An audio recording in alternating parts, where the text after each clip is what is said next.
rreshjet në fakt? Jo, nuk është shkret e përkohshme, pra sonte dhe nesër, le të themi që nga orët e pasdites fillojnë më të pakta dhe është e shtuna e cila shton intensitetin e rreshjeve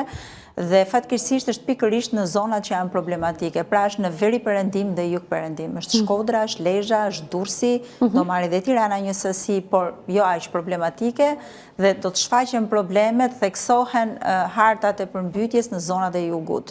Pra Vlora, Fieri, Lushnja, Gjirokastra, Korça, e cila është sistemi i cili vjen të premte në mbrëmje, futet me një intensitet letësisht dhe më pas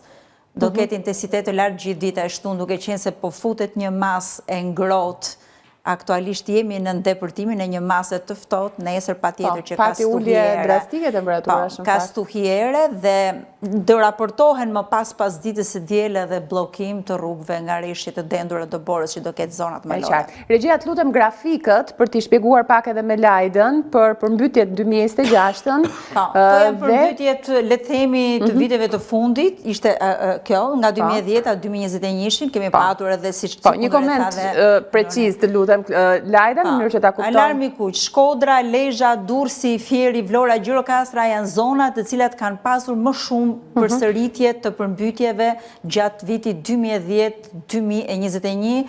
le të themi përmbytjet e famshme të Shkodrës, ka patur një sasi të rreshjeve të konsiderueshme, Shkodra ka marrë edhe gjatë këtij episodi dhe ka qenë ndër zonat që ka marrë më shumë rreshje, por ndërkohë Lezhë është përmbytur.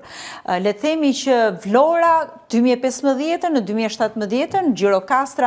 pothuajse në çdo sezon, Durrësi, Lezhë dhe Vlora